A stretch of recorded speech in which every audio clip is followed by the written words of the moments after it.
سعادت کی بات ہے کہ آپ حضرات کے سامنے آپ جیسے ماہر اور باصلاحیت اساتذہ کرام اور معلمات کے سامنے کچھ بات ایک اہم موضوع پر گفتگو کرنے کی توفیق مجھے نصیب ہو رہی ہے. یہ میرے لیے بہت سعادت کی بات ہے اور میں اس کے لیے بہت مبارکباد دیتا ہوں قارئین کے سبھی منتظمین کو اور سبھی اساتذہ وغیرہ کو. بہرحال بغیر کسی مزید اپنی باتوں کو طول دیتے ہوئے میں اس موضوع پر آتا ہوں.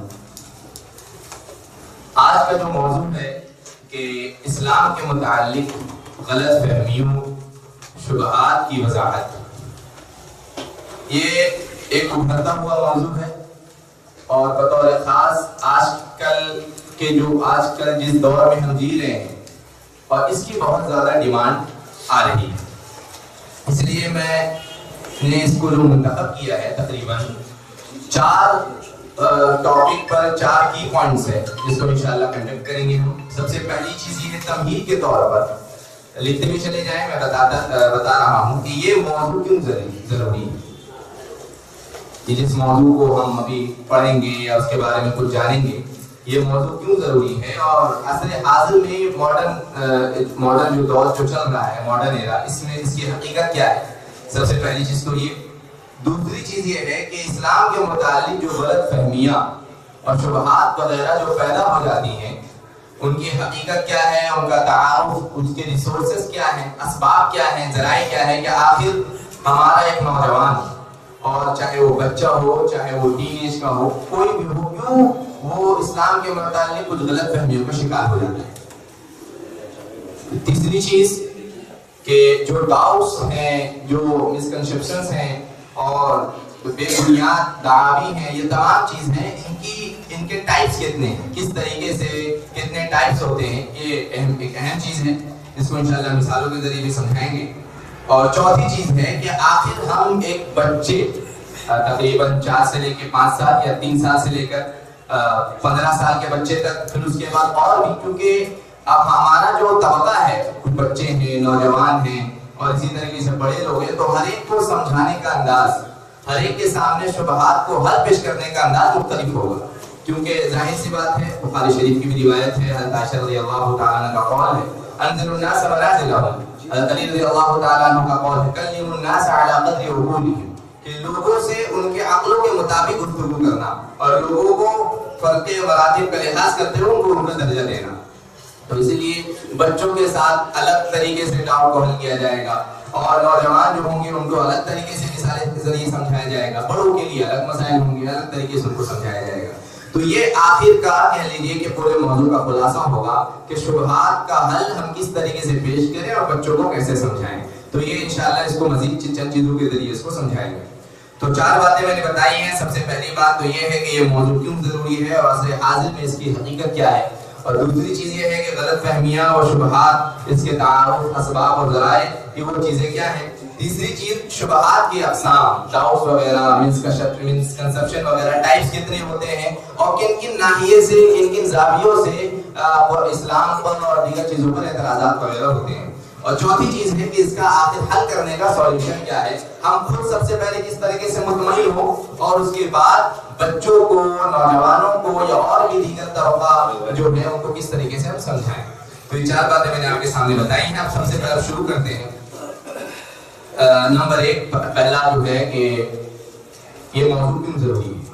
دیکھیے ایک بات ذہن میں رہنا چاہیے کہ جب سے مذہب اسلام دین اسلام کی شروعات ہوئی اللہ کے نبی کریم صلی اللہ علیہ وسلم نے جب اسلامی تعلیمات کو عام کرنا شروع کیا تو اس کے بعد سے ہی مستقل مخالفین کے چیلنجز سامنے تھے. آپ علیہ الصلوۃ والسلام کا زمانہ تھا اعتراضات کو کیا کرتے تھے اور اسی طریقے سے اس کے بعد پھر خلافت راشدہ کا زمانہ آیا تو گویا کہ یہ جو نظریاتی جنگ ہے یہ مکمل اسی زمانے سے چلا رہا ہے. اور یہی وجہ ہے کہ ہم جا بجا قرآن کریم جب پڑھتے ہیں معنی مفہوم کو سمجھنے کی کوشش کرتے ہیں تو ہمیں توحید کے بھی دلائل ملتے ہیں, نبی کریم صلی اللہ علیہ وسلم کے رسالت کے بھی دلائل وغیرہ ملتے ہیں اور مرنے کے بعد دوبارہ زندہ ہونا اس کے دلائل وغیرہ مثالوں کے ذریعے اس کو سمجھایا جاتا ہے.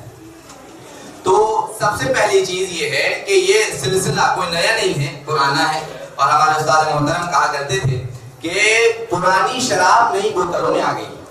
جو پرانی شرائط تھی، جو وہی اعتراضات ہیں، وہی شبہات ہیں جن کا حل قرآن میں بھی موجود ہے، احادیث نبویہ میں بھی موجود ہے، لیکن کرنے کا انداز مختلف ہو گیا. اس کے ریسورس، اس کا جو طریقہ تھا، وہ چیلنج اور اس کا کرنے کا جو میتھڈ تھا وہ مکمل طور سے مختلف ہو گیا، جس کی بنا پر اب ہمیں لگتا ہے کہ ایسا ایک اعتراض ہے کہ جس کا حل بہت مشکل سے ہمیں ملے گا.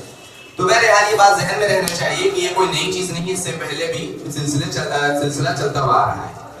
اب ایک اور بات یہاں سمجھیے کہ جنگیں جو لڑی جاتی ہیں، جنگ، وار، یہ دو طریقے سے لڑی جاتی ہیں، اور اس کو انشاءاللہ اس میں سمجھائیں گے ہم.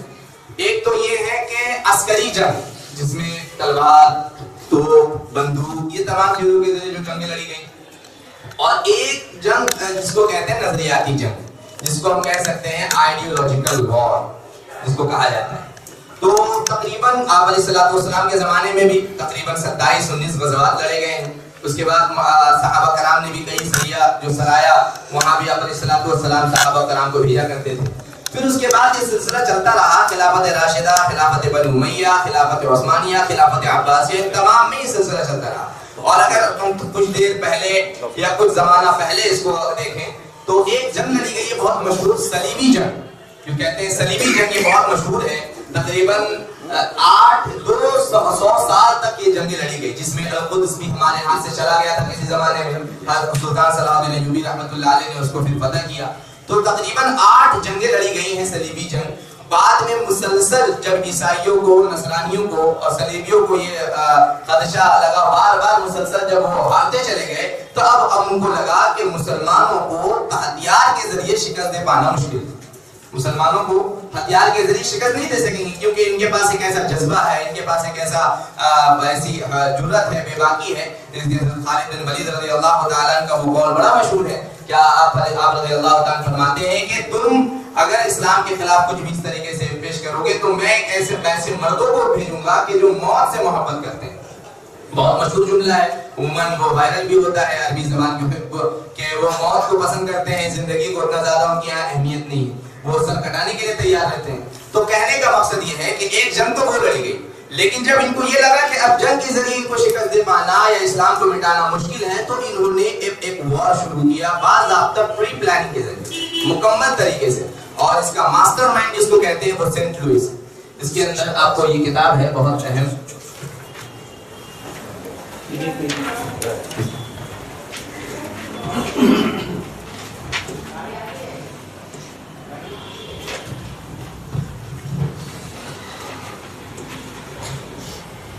دیکھیے یہ ہے صلیبی جنگ جو لڑی گئی تھی کسی زمانے میں. 200 سال تک یہ جنگ جاری رہی، اور باضابطہ یہ جنگ باقاعدہ طور پر سن 489 ہجری میں شروع ہوئی اور ان کا اختتام 690 ہجری میں ہوا. یعنی آج سے تقریباً 900 سال پہلے، بلکہ 800 سال تک پہلے یہ جنگ لڑی گئی تھی. اور اس کا مقصد کیا تھا؟ ایشیائی مسلم ممالک پر قبضہ کرنا، القدس کی بازیابی، مسلمانوں سے گزشتہ صدیوں کی شکستوں کا انتقام. یہ جنگ لڑی گئی. لیکن جب 8 مرتبہ تاریخ میں پورا تقریباً دیکھی، پہلی جنگ، دوسری جنگ، تیسری جنگ، یہ آخر میں جب 8 مرتبہ 8ویں صلیبی جنگ ہوئی، تو اب اس کے بعد سینٹ لوئس مرنے سے قبل مسلسل شکستوں کی وجہ سے یہ سوچنے پر مجبور ہو گیا تھا کہ مسلمانوں پر قابو پانے کے لیے ان پر فکری القاء اور اس کے لیے علمی ترقی اور تیاری بے حد ضروری ہے. تو اس کے لیے انہوں نے اپنے وصیت نامہ میں مسلمانوں کے خلاف کامیابی کے لیے 4 باتوں کی سفارش کی. نمبر 1، مسلمان حکام میں پھوٹ ڈالنا. نمبر 2، ان میں پختہ عقیدے اور مضبوط ایمان والے کسی گروہ کو پنپنے نہ دینا. نمبر 3، مسلم معاشرے میں فحاشی، اخلاق باختگی اور مالی بدعنوانی کے ذریعے کمزور بنانا. اور نمبر 4، غزہ سے انطاکیہ تک ایک وسیع متحدہ یورپی حکومت قائم کرنا. تو آج یہ اس کا جو پس منظر، یہ تاریخ ہے، یہ میں آپ کو اس وجہ سے بتا رہا ہوں کہ یہ شبہات جو جنم لیتے ہیں باضابطہ پلاننگ کے ذریعے ایک بہت علمی فکری ایک آرگنائزیشن کو بنیاد بنایا گیا، ان کی بنیاد کی گئی، ان کی بنیاد رکھی گئی، جس کو کہتے ہیں اورینٹلسٹ اور مستشرقین جن کو کہا جاتا ہے. تو باضابطہ مستشرقین نے اس پر مکمل طور سے اعتراضات وغیرہ اور اپنی زندگیوں کو انہوں نے کھپایا ہے. بڑے بڑے نام آتے ہیں، جوزف شاکس ہے، گولڈ زہر ہے، یہ سب وہ لوگ ہیں جنہوں نے بنیادی طور پر اسلام کی بنیاد کو علمی طریقے پر، علمی طرز پر ڈھالنے کی کوشش کی.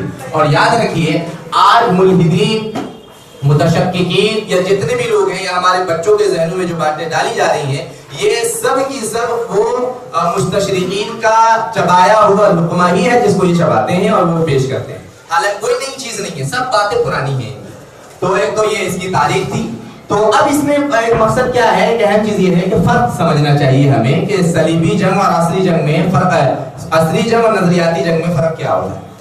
عصری جنگ میں، عسکری جنگ میں ہوتا یہ ہے جو تلوار کے ذریعے لڑی جاتی ہے اس میں آپ کو پتا ہے کہ آپ کا دشمن کون ہے اور اس کے پاس ہتھیار کیا کیا ہیں، لیکن نظریاتی جنگ میں بسا اوقات ہمارے سامنے وہ چیز نہیں رہتی، وہ نظریات کا کھیلا ہوتا ہے اور نظریات کے طریقے سے کسی کے نظریات کو بدل کر اس کے ایمان کو ڈھانے کی کوشش کرنا، اس کے ایمان کو بنیاد اور بطور خاص اس کو بلیور سے ایگنوسٹکس بنا دینا، یعنی ایک مومن جو اللہ پر ایمان رکھتا ہو، بصیرت کے ساتھ ایمان رکھتا ہو، علمی طریقے پر اس کو اس طریقے سے اس کا برین واش کرنا کہ وہ ایگنوسٹک متشکک بن جائے اور ذہنوں میں اس کے ایسے اسلام کے خلاف اور بھی دیگر چیزوں کے خلاف ایسے ڈاؤٹس پیدا ہو جائیں کہ وہ پھر اس کے پاس کوئی چارہ نہ ہو اور آہستہ آہستہ وہ چیزوں کا شکار ہوتا رہے اور شکوک و شبہات کا شکار رہے۔ تو یہ تو ایک تاریخ ہے۔ تو کہنے کا مقصد یہ ہے کہ دو جنگیں تھی، ایک عسکری جنگ اور ایک نظریاتی جنگ۔ تو یہ 8 مرتبہ مسلسل شکستوں کے بعد یہ سلسلہ شروع ہوا۔ اب موجودہ زمانے میں ہم آتے ہیں کہ موجودہ زمانہ جو ہے یہ ٹیکنالوجی کا دور ہے، ہم سب جانتے ہیں۔ آج کل ہمارے سامنے سب سے اہم ہتھیار جو سوال ذہن میں پیدا ہوتا ہے تو ہم 2-3 ٹولز استعمال کرتے ہیں۔ پہلا کہاں جاتے ہیں؟ گوگل پہ جاتے ہیں، کوئی بھی سوال کوئی بھی چیزیں سرچ کرنا ہو گوگل۔ اب اس سے اور زیادہ ایڈوانس ٹیکنالوجی آ گئی ہے، اے آئی کے ذریعے چیٹ جی پی ٹی ہے اور اس کے علاوہ آرٹیفیشل انٹیلیجنس کے جو اور بھی مسلسل ریسورسز ہیں ان کا استعمال کر کے ہم وہاں چیزوں کو لکھتے ہیں اور پھر ہم اس کو جواب ہمارے سامنے آتا ہے، اور علماء سے یا متکلمین سے اور بھی دیگر چیزوں سے ہمارا رابطہ اسی طریقے سے متسلسل ہو جاتا ہے۔ تو بہرحال تمہید میں مجھے یہ بات بتانی تھی کہ یہ موضوع کیوں ضروری ہے، اس کا پس منظر کیا ہے، اس کو سمجھنا چاہیے کہ یہ گویا کہ ایک پلاننگ کے ذریعے ایک وار ہے، آئیڈیولوجیکل وار، اور اس کو لڑنے کے لیے ہمارے پاس ہتھیار کیا ہوں گے؟ ہمارے پاس ہتھیار یہ ہونا چاہیے کہ قرآن و حدیث کا گہرا علم ہونا چاہیے، اسی طریقے سے علم کلام جس کو اسلامک تھیولوجی کہتے ہیں اس کا کافی حد تک علم ہونا چاہیے، اور علماء سے مسلسل روابط، مدرسہ اور مکتب سے جڑے رہنا ہمیشہ۔ انشاءاللہ آخر میں اس پر بھی کچھ بات کریں گے۔ تو یہ ایک بات آپ کو اب تک سمجھ میں آ گئی ہوگی کہ آئیڈیولوجیکل وار جو ہے یہ اب تک جاری ہے اور بعض اب تک پلاننگ کے ذریعے تمام چیزیں ہو رہی ہیں۔ مسکنسپشن جو ہے، بیسلس ڈاؤٹس ہیں یا اعتراضات وغیرہ ہیں وہ پلاننگ کے ذریعے کیا جا رہا ہے، اس میں کوئی ایسا نہیں کہ ابھی شروع ہو گیا۔ تو ایک بات تو یہ ہوگی۔ دوسری بات جو میں نے کہا تھا کہ غلط فہمیاں اور شبہات، یہ اس تعارف اسباب ذرائع کیا ہوتے ہیں، اس کو اس طریقے سے سمجھیے کہ حضرت اقدس حکیم الامت مجدد الملت حضرت مولانا اشرف علی تھانوی رحمۃ اللہ علیہ بہت بڑے اپنے زمانے کے بہت بڑے مجدد رہ چکے ہیں۔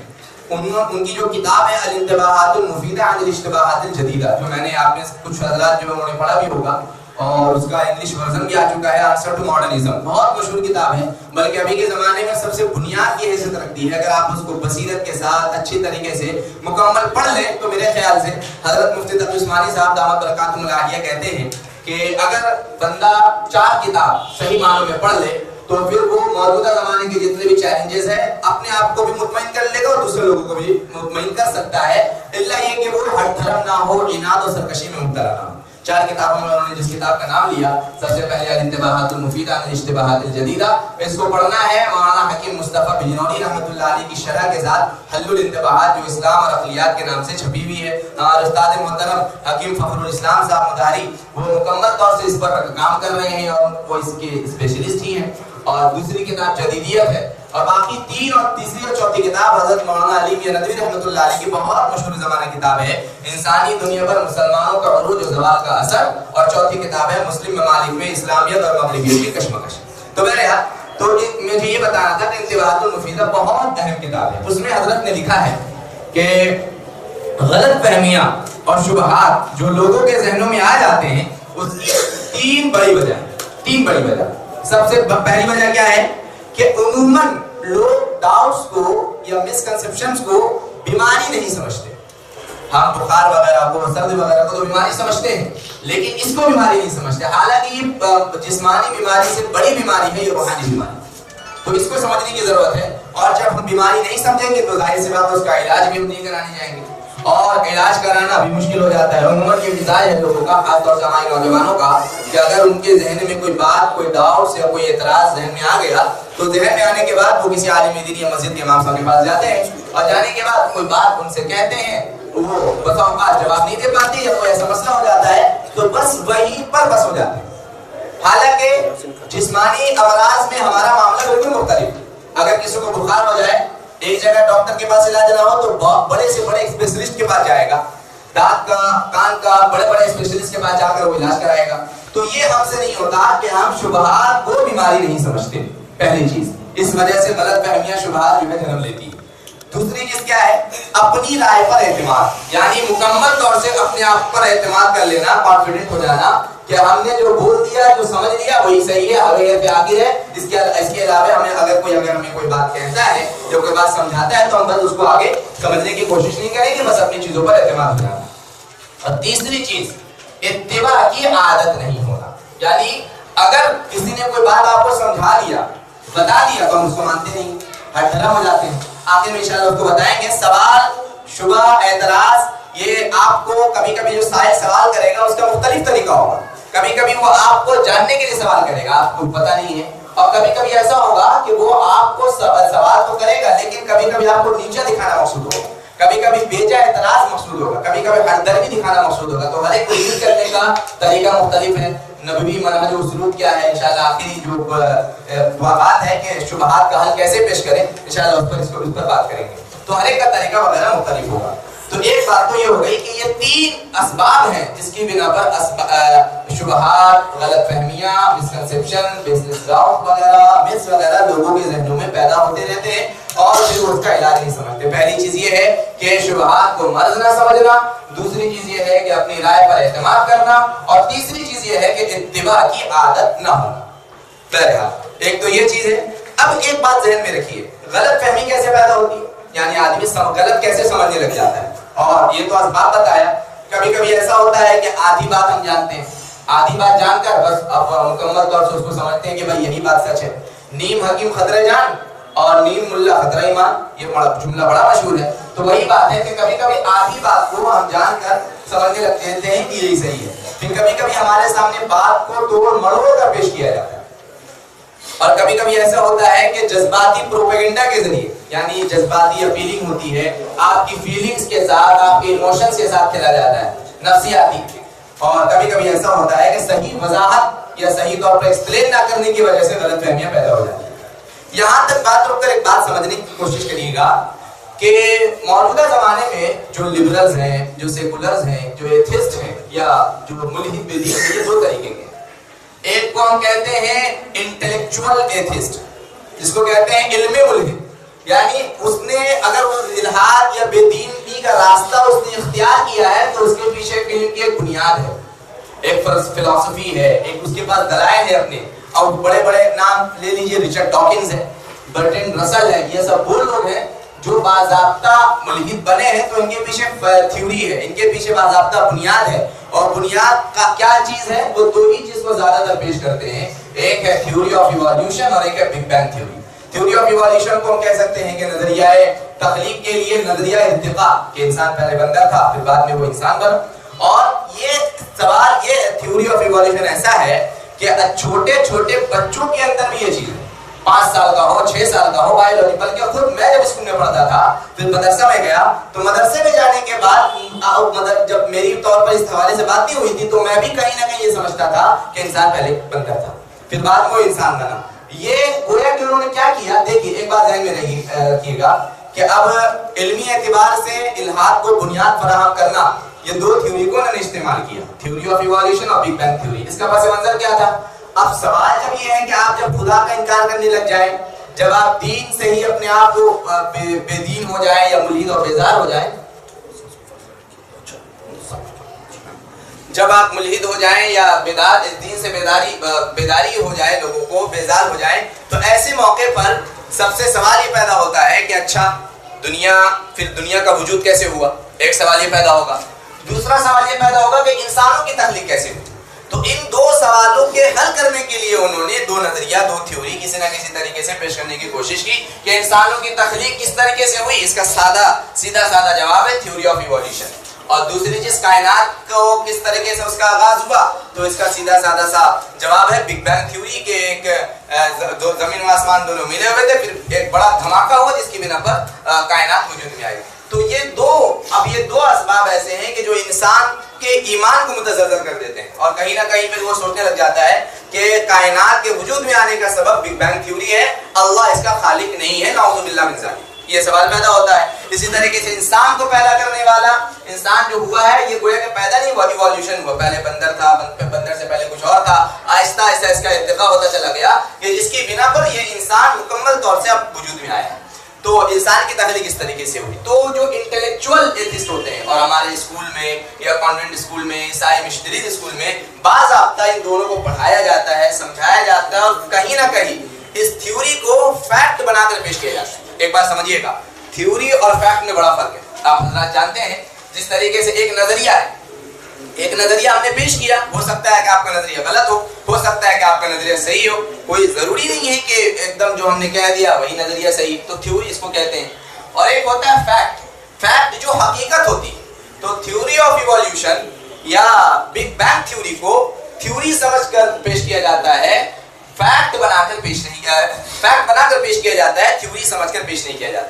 اور فیکٹ کے اندر ہوتا کیا ہے، فیکٹ جو حقیقت ہوتی ہے وہ کبھی بدل نہیں سکتی، اور نظریہ تھیوری بدل سکتی ہے۔ اور یہی وجہ ہے کہ تھیوری آف ایوالوشن کا جب سوال پیدا ہوا، خود ان میں آپس میں بہت سارے اختلافات ہیں، بہرحال وہ ایک الگ موضوع ہے۔ تو مجھے آپ کو یہ سمجھانا تھا کہ انٹلیکچوئلز جو لوگ ہوتے ہیں، لبرلز، سیکولرز، ملحدین وغیرہ، وہ دو طریقے کے ہوتے ہیں، ایک ہوتے ہیں انٹلیکچوئل اور ایک ہوتا ہے سینسول۔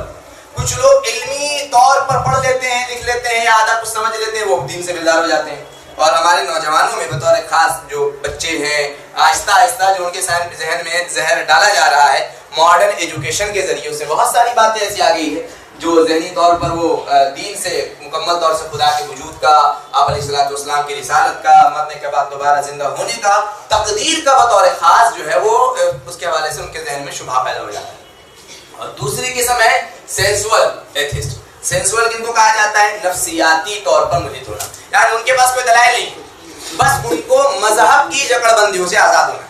وہ چاہتے ہیں کہ بھائی ہمارے سامنے کوئی مذہب نہ ہو، ہم کو عقیدہ آخرت کے پر بات نہ کی جائے، ہم کو جنت کے لالچ نہ دیا جائے، جہنم سے نہ ڈرایا جائے، ہم آزادانہ طریقے سے زندگی گزارنا چاہتے ہیں، کوئی قانون ہمارے سامنے نہیں، بس اپنی فریڈم، اور اپنی فریڈم کے تحت، اپنا جو لبرلزم ہے اس کے تحت ہم زندگی گزارنا چاہتے ہیں۔ تو یہ دو طریقے کے ہوتے ہیں جس کو کہا جاتا ہے سینسول اور انٹلیکچوئل۔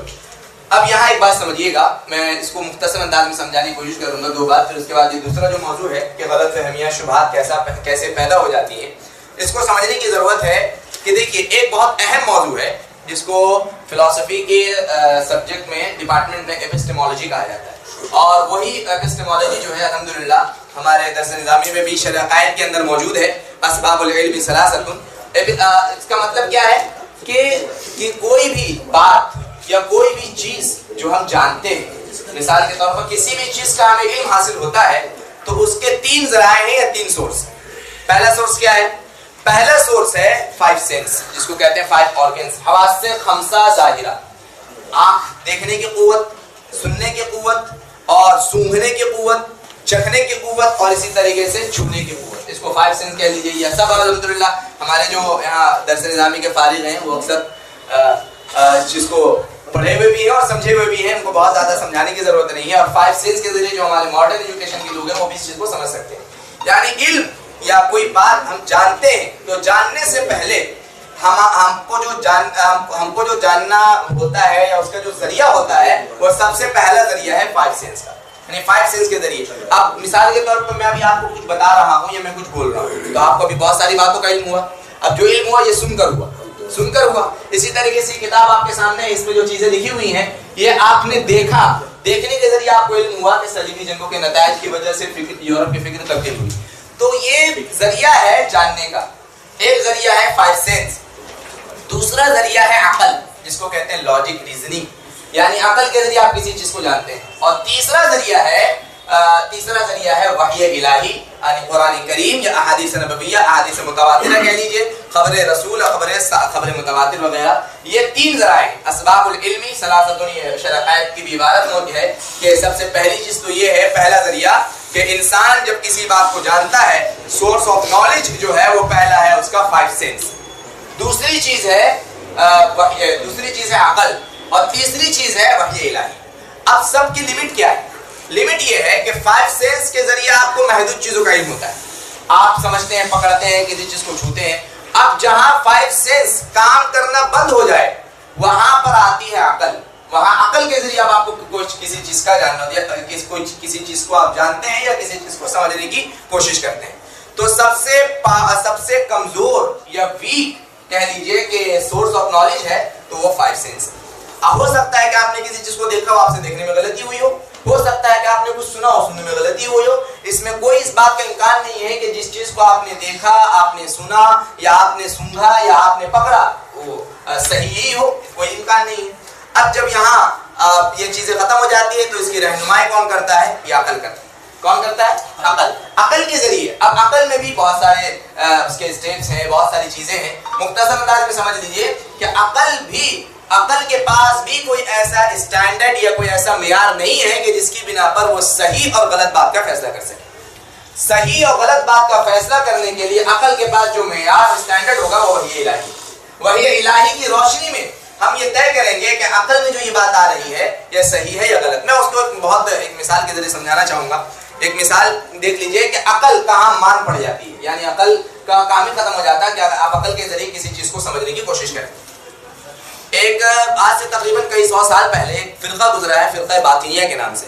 عبداللہ بن قرامطہ نام تھا اس فرقہ باطنیہ کے ماننے والے کا۔ وہ عقل کو بازار سمجھتی تھی، عقل پر اعتبار سے اسٹینڈرڈ، اور کہ اسی کے ذریعے ہم صحیح اور غلط بات کا فیصلہ کریں گے۔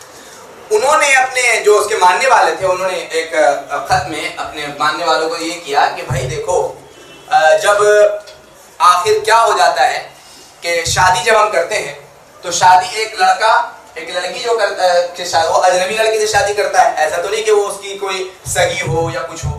اب عقلی اعتبار سے وہ کہنے کا مطلب یہ ہوتا ہے کہ عقلی اعتبار سے بہتر تو یہ ہونا چاہیے کہ شادی مرد اپنی سگی بہن سے کرے۔ کیوں؟ کیونکہ وہ اس کے مزاج سے بچپن سے واقف ہوتی ہے، اور بجائے اس کے کہ ہم بہن کو کہیں اور بھیجیں کہ اپنے گھر ہی میں رکھیں۔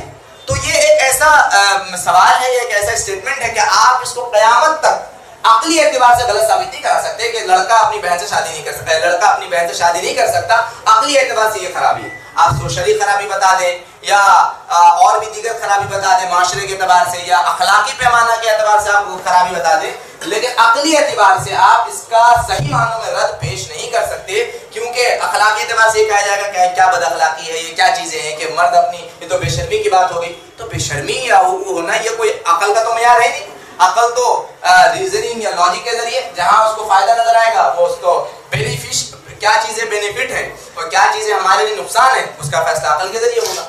تو یہ چیزیں عقلی اعتبار سے، اس کی ایک میں نے مثال دی کہ عقل یہاں ماند پڑ جاتی ہے، عقل کے ذریعے آپ مثال غلط عقل کے ذریعے آپ کسی چیز کو صحیح ثابت نہیں کر سکتے۔ اب ایک اور چیز سمجھیے، بس اوقات عقل میں بھی غلطی ہوتی ہے۔ ضروری نہیں ہے کہ آپ نے جو سوچا، آپ نے جو سمجھا وہ صحیح ہو۔ منطق میں ہم اس کو اس طریقے سے پڑھتے ہیں، جو منطق کی کتابیں ہیں، بہت عام مثال ہے کہ ایک عقل جو منطقین ہیں، جو بڑے بڑے عقلاء ہیں، وہ عموماً ان کے ذہنوں میں یہ چیزیں ہیں۔ ایک دلیل وہ بیان کرتے ہیں کہ دیکھو بھائی دنیا ختم ہونے والی ہے۔ دنیا کیا ہے؟ میرے خیال سے جو علماء ہیں درس نظامی کے فاصلے، ان کے سامنے یہ مثال کوئی نئی نہیں ہوگی۔ العالم متغیر وکل متغیر حادث فالعالم حادث، یہ منطق میں انہوں نے رٹا بھی ہے، سمجھا بھی ہے اور پڑھا بھی ہے۔ تو اسی کو سمجھنے کی کوشش کرتے ہیں کہ دیکھیں کبھی کبھی ایسا ہوتا ہے کہ عقل کے ذریعے ہم کسی چیز کو سمجھنے کی کوشش کرتے ہیں اور کبھی کبھی غلط بھی ہوتی ہے، آپ کہہ نہیں سکتے۔ اب یہ ایک مثال لے لیجئے کہ عقلاء کی ایک جماعت ایسی ہے کہ دنیا ختم ہونے والی ہے، اور ایک جماعت ایسی ہے جو یہ مانتی ہے کہ دنیا ہمیشہ سے اور ہمیشہ رہے گی۔ حالانکہ دونوں نے جو بنیاد بنایا ہے، دونوں کی جو دلائل ہیں وہ سب عقلی دلیل ہیں۔ اب ظاہر سی بات ہے اگر عقل کو معیار بنا کر، اسٹینڈرڈ بنا کر اگر ہم یہ باندھنے کی، یہ سمجھنے کی کوشش کریں کہ عقل کے ذریعے جو ہم سوچیں گے، لاجک کے ذریعے یا ریزننگ کے ذریعے ہم جو سمجھنے کی کوشش کریں گے تو وہ چیز صحیح ہوگی، غلطی ہونے کا اس کے میں امکان نہیں ہے۔ تو یہ چیز خود اس کی نفی کر دیتی ہے کہ عقل کے ذریعے اگر آپ کسی چیز کو سوچتے ہیں، سمجھتے ہیں، تو ضروری نہیں ہے کہ آپ کسی صحیح نتیجے تک پہنچیں، غلط نتیجے تک بھی آپ پہنچ سکتے ہیں۔ جیسے ہمارے پاس عقل رکھنے والوں کو یہ غلط فہمی ہو گئی کہ دنیا ختم ہونے والی نہیں ہے بلکہ دنیا ہمیشہ سے. اور یہ دونوں مثال پڑھائی گئی ہے آپ لوگوں کو, پڑھے بھی ہیں کہ العالم حادث العالم قدیم, کہ دنیا ختم ہونے والی ہے اور دنیا ہمیشہ سے اور ہمیشہ رہے گی. دونوں کے دلائل اپنے اپنے ہیں. وہ کہتے ہیں کہ بھائی دنیا بدلنے والی ہے اور جو چیز بدلتی رہے وہ ختم ہو جائے گی, لہذا دنیا ختم ہو جائے گی. اور وہ کہتے ہیں کہ دنیا بنانے والے میں بنانے والے کا اثر موجود ہے اور جس کا اثر پہلے سے موجود ہوتا ہے وہ قدیم ہوتی ہے, لہذا دنیا ہمیشہ سے اور ہمیشہ رہے گی. تو ایک مثال میں نے اس وجہ سے دی کہ آپ کو یہ سمجھ میں آ جائے کہ دنیا کے عقلی اعتبار سے آپ جو سوچیں گے یا سمجھیں گے ضروری نہیں ہے کہ وہ ہمیشہ صحیح ہو, وہ غلط بھی ہو سکتی ہے. ہاں البتہ سب سے زیادہ غلطی کا امکان 5 سینس میں, اس سے کم غلطی کا امکان عقل میں, اور ایک بھی غلطی کا امکان جس چیز میں نہیں ہے وہ وحی الہی. اور اللہ رب العزت نے جو آیات اتاری ہیں, قرآن کریم ہے, احادیث متواترہ ہیں, خبر رسول ہے, اس میں ایک بھی غلطی نہیں ہو سکتی. اور اگر کسی کو غلطی سمجھ میں آ رہی ہے تو وہ اس کے عقل میں غلطی ہے, قرآن کریم میں غلطی نہیں ہے, اس کے عقل کا قصور ہے اور اس کے کج فہمی ہے جس کو ہم سمجھ سکتے ہیں. تو یہ میں نے اس وجہ سے بتایا کہ یہ ایپسٹیمولوجی کا جو ہمارے اسلامیات میں یا اسلامک اسٹڈیز میں جو ہم کسی چیز کو سمجھنے کی کوشش کرتے ہیں وہ یہی 3 سورس ہوتا ہے. پہلا سورس تو ہوتا ہے کہ 5 سینس, دوسرا سورس ہوتا ہے عقل, اور تیسرا سورس ہوتا ہے وحی الہی. موجودہ زمانے میں جو ہمارا ویسٹرن ایجوکیشن سسٹم ہے یا ماڈرن ایجوکیشن ہے, ان کے سامنے وہ کسی چیز کو جاننے کی کوشش کرتے ہیں, وہ 2 چیزیں ان کے سامنے 5 سینس تو بہرحال ہے ہی, لاجک ہے, وحی الہی کو وہ معیار یا اسٹینڈرڈ مانتے ہیں, بلکہ اس کو اور انداز سے سمجھیں تو 2 ہی چیزوں کو وہ معیار بنائیں گے. پہلی چیز ہے آبزرویشن, جس کو کہتے ہیں مشاہدہ, یعنی جب تک آپ کسی چیز کو دیکھ نہیں لیتے تب تک جو ہے آپ اس چیز پر یقین نہیں رکھ سکتے. جیسے کہ مشاہدہ کے سلسلے میں آتا ہے کہ اللہ, بہت سارے ملحد ہیں جو اعتراض کرتے ہیں کہ اللہ موجود ہے تو اللہ کو ہم دیکھ کیوں نہیں سکتے. بہت سارے ابھی بچوں کے بھی سوالات آتے رہتے ہیں ایسے کہ اللہ موجود ہے تو اللہ کو ہم دیکھ کیوں نہیں سکتے, فرشتے موجود ہیں. اور بہت سارے ایسے لوگوں نے آبزرویشن کے نہ ہونے کی وجہ سے اللہ کے وجود کا انکار کیا, فرشتوں کے وجود کا انکار کیا, شیطان کے وجود کا انکار کیا, بہت سارے ایسی چیزوں کا انکار کیا. اور دوسرا ذریعہ ان کے سامنے ہے ایکسپیریمنٹ, یعنی تجربہ یا ایکسپیریمنٹ کرنا, ریسرچ کرنا, اور اس کو معیار کیا بنائیں گے, سائنس کے ذریعے وہ معیار بنائیں گے. تو اس کے ذریعے وہ چیزوں کو سمجھنے کی اور کوشش کرتے ہیں کہ ہاں بھائی یہ ان کا, دیکھیے یہ میں نے اس وجہ سے بتایا کہ سورس آف نالج ہمارے یہاں 3 ہیں, 5 سینس, پھر اس کے بعد عقل, اس کے بعد وحی الہی. اور ماڈرن ایجوکیشن یا ماڈرن ویسٹرن کلچر میں جو ہم پڑھتے ہیں, جو ہمارے بچوں کے ذہن میں ڈالا جاتا ہے, وہ کتنے ہیں, 2 ہیں. پہلا کیا ہے, آبزرویشن, وہ 5 سینس میں آ جاتا ہے, یعنی مشاہدہ جس کو کہہ دیجیے. اور دوسری چیز کیا ہے, ایکسپیریمنٹ یعنی تجربہ جس کو کہتے ہیں.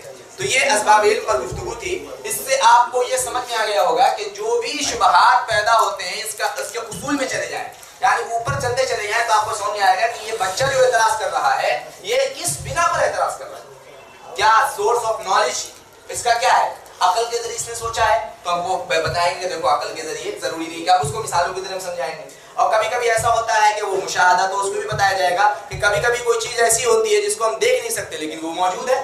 اور الانتباہات المفیدہ کے اندر تقریباً 7 پرنسپلز ہیں, 7 رولز ہیں.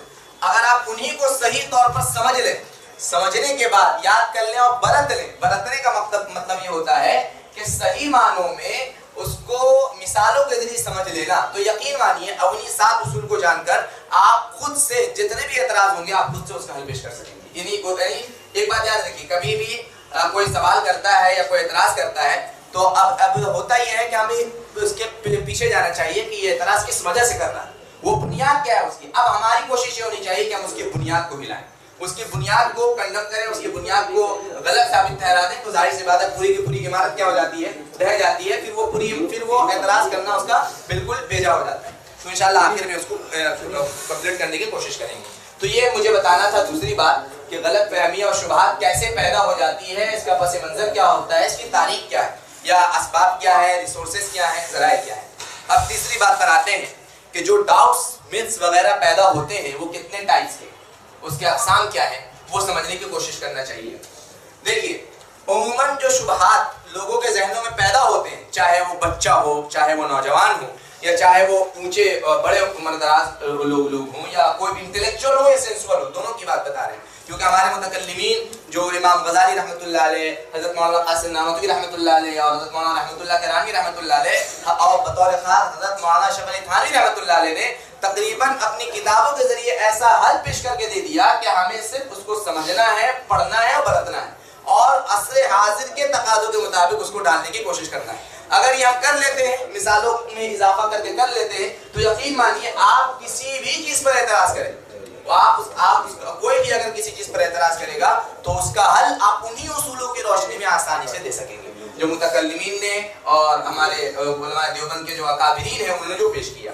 تو بہرحال یہ چیزیں مجھے بتانی تھی۔ اب یہ سمجھنا ہے، تیسری بات پر آتے ہیں، شبہات کی اقسام، شبہات اور ڈاؤٹس وغیرہ جو ٹائپس ہیں وہ اس کے کتنی قسمیں ہیں؟ دو ٹائپس کے عموماً ڈاؤٹس ہوتے ہیں۔ سب سے پہلا وہ شبہات ہوتے ہیں جو اصول اسلام، جو جس پر اسلام کی بنیاد ہے، جیسے توحید ہے، قرآن ہے، رسالت ہے، اس کے متعلق ڈاؤٹس ہونا۔ اب اصول اسلام کے خلاف شبہات، اصول اسلام کے خلاف شبہات پہلے تو یہ ہے۔ دوسرا کیا ہے؟ ثوابت اسلام، یعنی ثوابت اسلام کا مطلب یہ ہے، دیکھیں یہ طریقہ ثوابت اسلام والا اس کو مستشرقین بہت استعمال کرتے ہیں، جو اورینٹلسٹ ہیں وہ اس کو کس طرح سے استعمال کرتے ہیں کہ جن راستوں سے ہم تک اسلام پہنچا ہے، اب جیسے کہ صحابہ کرام کے ذریعے اسلام پہنچا یا اور بھی دیگر لوگ کے ذریعے سنت نبویہ احادیث ہے ہمارے سامنے، اجماع امت ہے، حدود شریعہ ہے، انہی راستوں کو متزلزل کرنا، انہی راستوں کو کیا کرنا؟ بے بنیاد بنا دینا، انہی راستوں کو، انہی راستوں کے بارے میں یہ پیش کر دینا کہ بھائی دیکھو جن راستوں کے ذریعے اسلام پہنچا ہے وہ راستہ ہی بے بنیاد ہے، وہ راستہ ہی غلط ہے، تو لہذا اسلام بھی کیا ہو جائے گا؟ خود بخود اس کی تعلیمات وغیرہ غلط ہو جائیں گی۔ اور مستشرقین وغیرہ یہی کرتے ہیں۔ اسی وجہ سے میں اس کو مثال دوں گا۔ پہلی جو چیز یہ ہے کہ اصول اسلام کے خلاف شبہات، اور دوسری چیز کیا ہے؟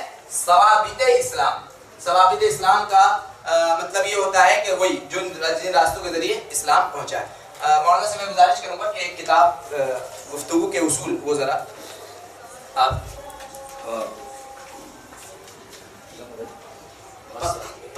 10 سے 15 حالانکہ ہم نہیں چاہتے کہ کٹ ڈاؤن کرے، لیکن انشاءاللہ نیکسٹ سے چلتے ہیں۔ جی انشاءاللہ تشنگی باقی ہے، یقیناً۔ اس کا پیج نمبر 75 آپ جاری رکھیے، آپ بات جاری رکھیے، ہم لوگ کر لیتے ہیں سر۔ ہاں، تو شبہات جو ہوتے ہیں وہ دو ٹائپس کے ہوتے ہیں۔ ایک ہے، میں جو جتنی باتیں بتا رہا ہوں انشاءاللہ کتابوں کا تعارف بھی پورا باضابطہ سیٹ جو ہے چند کتابوں کی طرف رہنمائی بھی انشاءاللہ بتاتا رہوں گا۔ یہ جو کتاب ہے ہمارے بڑے عزیز دوست ہیں مفتی جنید امروہہ، ماشاءاللہ امروہہ کے ہیں اور ہندوازم میں بڑی مہارت ہے ان کو اور سوشل میڈیا میں بڑے متحرک بھی ہیں۔ دیکھیے موجودہ دور میں اسلام سے متعلق پیش کیے جانے والے شبہات و اشکالات اور اعتراضات و تشکیکات کی دو قسمیں۔ نمبر ایک، وہ شبہات و اعتراضات جو اصل اسلام کے خلاف کیے جاتے ہیں۔ نمبر دو، وہ شبہات و اعتراضات جو اصل اسلام کے بجائے ثوابت اسلام کے خلاف کیے جاتے ہیں۔ اور ثوابت اسلام میں نے آپ کو بتا دیا کہ ثوابت اسلام وہ بنیاد ہے، وہ راستے ہیں کہ اس راستے کو اگر آپ کنڈم کرتے ہیں تو پورا کا پورا ایک پوری کی پوری عمارت جو ہے ڈہ جاتی ہے۔ جیسے کہ اسلام ہم تک پہنچا ہے صحابہ کرام کے ذریعے، اب صحابہ کرام پر بھی آپ اعتراض کرنے لگ جائے۔ اب اس کی ایک مثال دیتا ہوں میں۔ ایک مستشرقین نے یہی اصول اپنایا۔ مستشرقین کیا کرتے تھے؟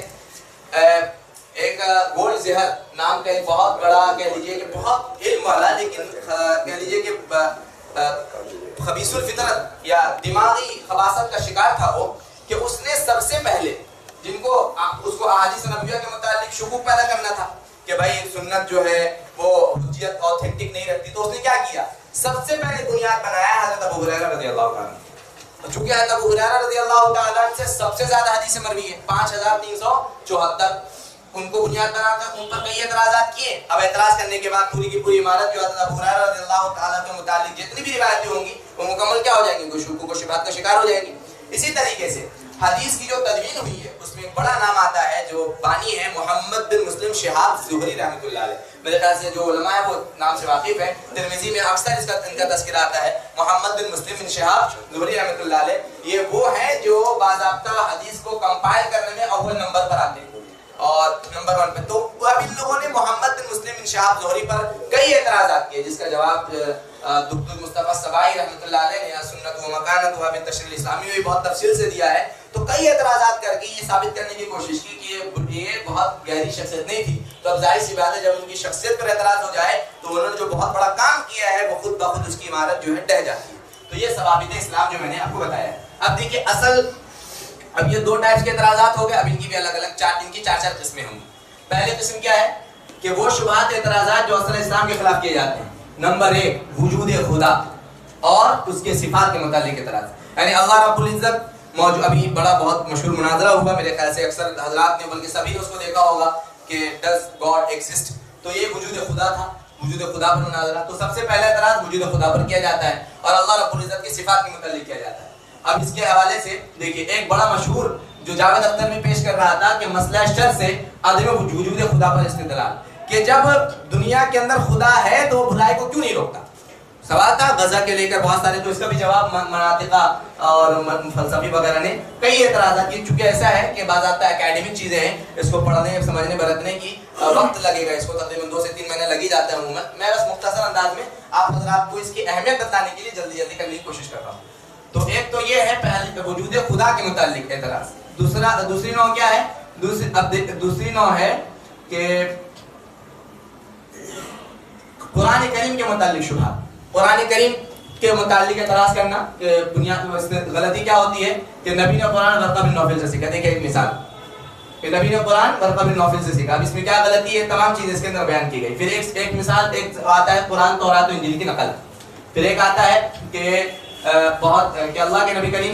تیسرا اعتراض جو آ جاتا ہے وہ حضرت محمد رسول اللہ صلی اللہ علیہ وسلم سے متعلق اعتراض. اب بسا اوقات اسی میں قرآن کے حوالے سے ایک سوال یہ بھی آتا ہے کہ آپ علیہ الصلوۃ والسلام پر جب وحی کی کیفیت طاری ہوتی تھی تو گویا کہ آپ علیہ الصلوۃ والسلام نعوذ باللہ من ذالک سائیکالوجیکل طور پر بیماری کے شکار تھے, جس کو ہمارے موجودہ زمانے میں مرگی کہا جاتا ہے, جب ان پر وحی کی کیفیت طاری ہو جاتی تھی. یہ بھی بہت بڑے باضابطہ اس پر تھیسس پیپر موجود ہے, بڑے بڑے لوگوں نے اس کو لیا ہے اور اس کو یقین بھی کیا ہے کہ نعوذ باللہ علیہ الصلوۃ والسلام کے ساتھ ایسی کیفیت پیدا ہو جاتی تھی کہ ایک دم جسم تھرتھرانے لگتا تھا اور یہ چیزیں ہو جاتی تھی. تو لوگوں نے اس کو اس طریقے سے پیش کیا. اب دیکھیں محمد رسول اللہ صلی اللہ علیہ وسلم سے متعلق اعتراضات بھی ہوتے ہیں. اور پھر ہے تشریعات اسلامیہ, جس میں بہت مشہور اعتراض اسلام میں عورت کی مظلومیت کا دعویٰ کہ اسلام کیا کرتا ہے, عورت کو پردہ میں رکھ کر پابندی لگاتا ہے, ظلم کرتا ہے, مساوات مرد و زن کے خلاف ہے, وہ ایکوالٹی کو ترجیح نہیں دیتا ہے بلکہ مرد الرجال قوامون علی النساء کہ مرد عورت پر کیا ہے فائق ہے. پھر ایک مشہور اعتراض یہ ہوتا ہے کہ مرد کو 4 شادی کی اجازت ہے, عورت کو 4 شادی کی اجازت کیوں نہیں ہے, مرد کو طلاق دینے کا اختیار ہے, عورت کو طلاق دینے کا اختیار کیوں نہیں ہے,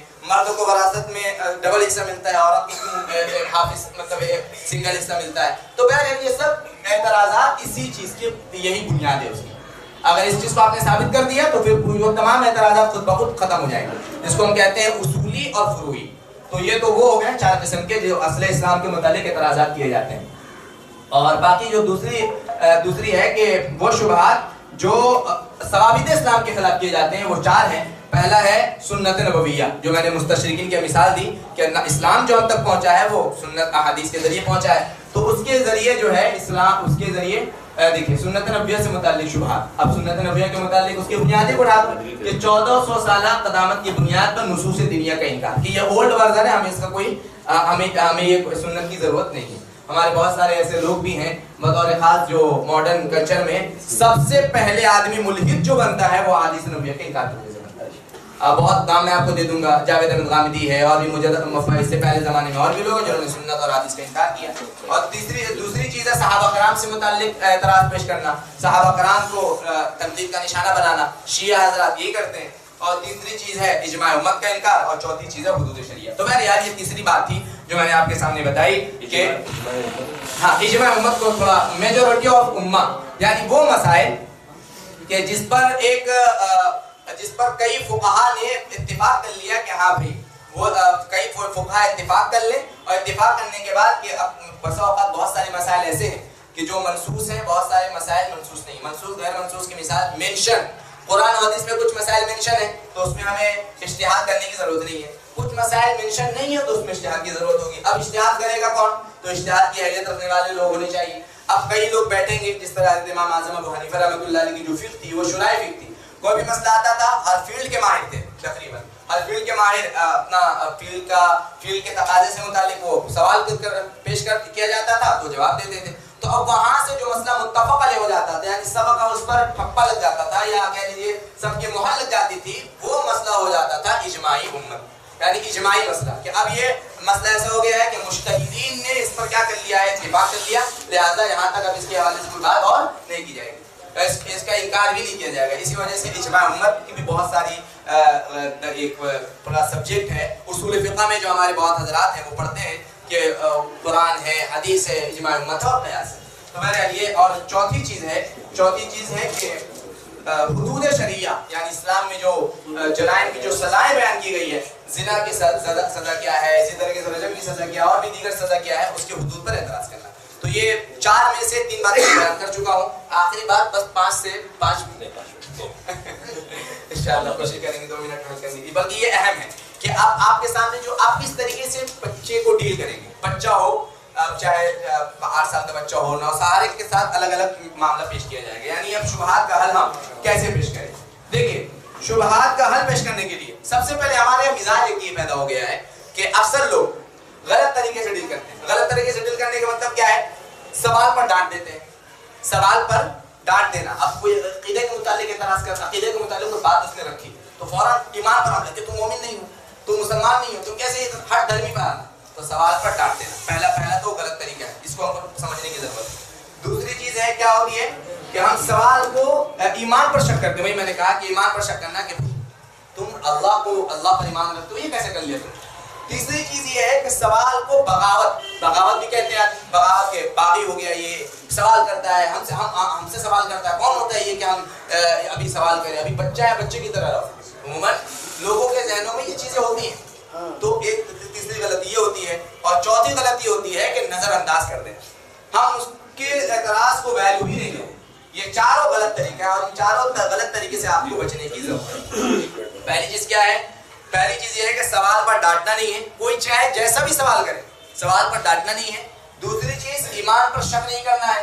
تیسری چیز سوال کو بغاوت نہیں کہنا ہے. اور چوتھی چیز نظر انداز نہیں کرنا. اگر نظر انداز کریں گے تو ظاہر سی بات ہے وہ جو ابھی پیدا ہوا ہے چنگاری وہ آہستہ آہستہ پورا لاوا کی شکل لے لے گا، پھر وہ دین سے بدزن ہو جائے گا. اور ایسے کئی نوجوان ہیں جن کے ذہنوں میں بے شمار اشکالات ہیں، چاہے بچہ ہو، اور یہ چیزیں بچپن سے ہی پیدا ہوتی ہیں. تو بچپن سے ہی وہ ذہن میں پیدا ہوتا ہے. تقدیر کے متعلق خود ایک البینی اسکول کا لڑکا تقدیر کے متعلق اعتراض کرنے لگا. تو اب ایسے حالانکہ وہ 7 8 کلاس میں تھا. تو یہ ایک بہت غلط چیز ہے کہ اس کو سمجھنے کی ضرورت ہے کہ ایک تو تقدیر کے متعلق بہت سارے اعتراضات ہو جانے لگتے ہیں. تو پہلا یہ ہے کہ سوال پر آپ کو ڈانٹنا نہیں ہے، یہ غلط طریقہ. صحیح طریقہ کیا ہے؟ صحیح طریقہ جو مفتی خدا اسلم صاحب نے اس سے پہلے بھی پیش کیا ہے، یہ آپ کے سامنے لکھا ہوا ہے. یہ شفقت، اس میں ایک چیز کا صرف اضافہ کرنا ہے. ایک چیز کا اوپر اضافہ کر دیجیے علم کا. اوپر اضافہ کیا کرنا ہے؟ علم کا. یعنی آپ کے پاس علم ہونا چاہیے. اب ظاہر سی بات ہے علم جب ہے وہ آپ کے پاس ہوگا تبھی جا کر آپ صحیح طور پر جواب دے سکیں گے. اگر علم نہیں ہوگا تو وہ جواب آپ صحیح طور پر نہیں دے سکیں. تو پہلا تو یہ ہے کہ علم ہونا چاہیے. شفقت کے طریقے پر شفقت کے ساتھ آپ جو ہے اس کا حل پیش کریں. حکمت کے طور پر پیش کریں. حکمت کا مطلب کیا ہے؟ وہی میں نے بتایا، کلم الناس علی قدر عقولہم. اب بچہ ہے، نوجوان ہے یا بڑا ہے، ہر ایک کے مزاج میتھڈ کے اعتبار سے اس کو جواب دینا ہے. اب بچہ جو ہوگا عموماً کیا ہوتا ہے، اس کو مثالوں کے ذریعے بات سمجھ میں آتی ہے. میں 2 مثال دیتا ہوں.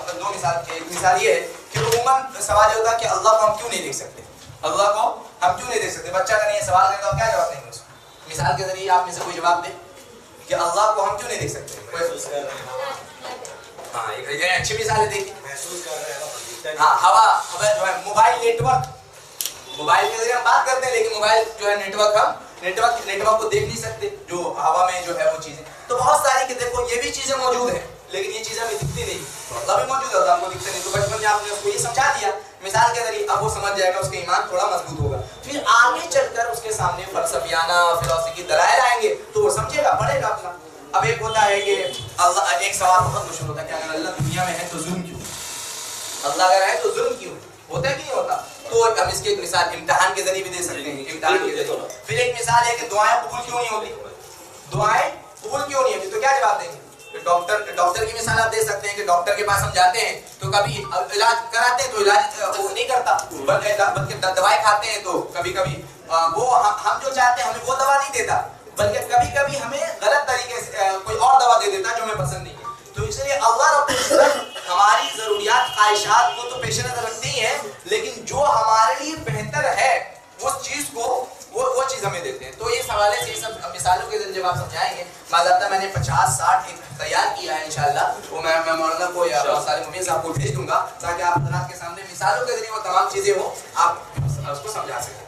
تو یہ تو ایک مثال میں نے بتائی عملی اعتبار سے۔ آخر میں بات بتا کر ایک بات ختم کرتا ہوں کہ دیکھیے ایک بات اساتذہ کی ذمہ داری کیا ہے۔ اساتذہ کی سب سے اول نمبر پر ذمہ داری یہ ہے کہ وہ دینے کا مطلب یہ نہیں ہے کہ آپ کو چاکلیٹ میں لگ جائے، یہ فریش کرنے کے لیے ادھر توجہ رکھیے، لاسٹ بالکل ہو رہا ہے۔ بس آخری ہے کہ اساتذہ کی ذمہ داری کیا ہے۔ نمبر 1 پر سب سے پہلے اپنے آپ کو طالب علم سمجھنا، سب سے پہلے نمبر 1 پر طالب علم۔ میں ایک مثال دیتا ہوں حضرت تھانوی رحمۃ اللہ علیہ کی۔ حضرت مولانا شفیع تھانوی رحمۃ اللہ علیہ لکھتے ہیں بڑے، حالانکہ میں سمجھتا ہوں کہ ان کے علم کا ان کا جو علمی معیار تھا موجودہ زمانے میں بہت کم لوگ ایسے ہوں گے کہ اپنے زمانے میں اتنا بڑا مجدد دانا جو کارنامہ تجدیدانہ کارنامہ جو انہوں نے انجام دیا ہے، 1800 2000 تک کی کتابوں کے مصنف، مفسر بھی، محدث بھی، متکلم بھی۔ ان کا جملہ سنیے وہ کیا کہتے ہیں۔ وہ کہتے ہیں کہ اگر تمام عقلاء کی ایک جگہ جمع ہو جائے اور وہ اسلام کے کسی بھی اصول پر عقیدے پر اعتراض کرے تو میں یہ بندہ یہ طالب علم 2 منٹ پر ان کے اعتراض کو حل کر سکتا ہے۔ تمام عقلاء جمع ہو جائے اور وہ کوئی بھی اعتراض کرے 2 منٹ میں ان کا اعتراض بندہ حل کر سکتا ہے۔ میں تو پھر بھی طالب علم ہوں، علماء کی بات اور ہے۔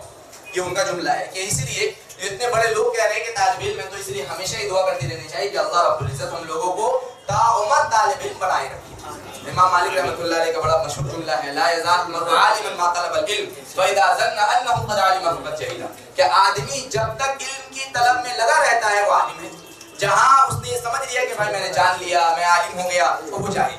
تو اسی لیے ہمیشہ علم کی طلب میں، علم کی جستجو میں لگے رہنا۔ تو سب سے پہلی چیز یہ ہے کہ اپنے آپ کو طالب علم سمجھنا۔ دوسری چیز یہ ہے کہ سوال سے گھبرانا نہیں۔ سوال سے کیا کرنا ہے آپ کو؟ بس ختم کر رہے ہیں۔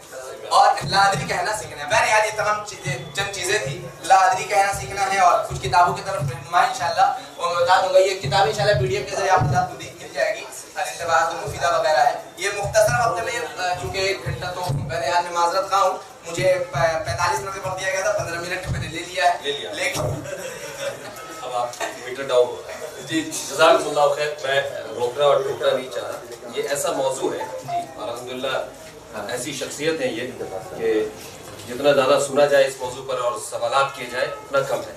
یہ صرف 3 روزہ، آپ لوگ یہ کہہ رہے ہوں گے شاید کہ یہ 3 روزہ بہت زیادہ رکھ دیا ہم لوگوں نے، لیکن اب اندازہ ہو رہا ہوگا کہ 3 روزے میں کیوں ہم لوگوں نے اتنے الگ الگ لوگوں کو لایا۔ یہ وہ لوگ ہیں جو ہمارے ایک میسیج فون پر یہاں علاقائی طور پر دستیاب ہے، ان سے بڑے اور وہ لوگ ہیں جو باہر سے بلائے جاتے ہیں ٹریننگ وغیرہ کے لیے، ان لوگوں کی بات بھی اور ہوتی ہے۔ لیکن سب سے بڑی بات یہ ہے کہ اندارین اس بات پہ یقین رکھتا ہے کہ ہمارے علاقہ میں جو لوگ ہیں، جو قابل لوگ ہیں، ان کو اسٹیج فراہم کیا جائے، ان کے علوم اور معارف اور خدمات سے پہلے فائدہ اٹھایا جائے، ان کو انٹروڈیوس کرایا جائے۔ اکثر مدرسے میں نے دیکھا ہے کہ وہ اٹھا کر گورکھپور سے، سہارنپور سے اور اس کے بعد دربھنگا سے اور یہاں وہاں سے کس کس کو بلاتے ہیں،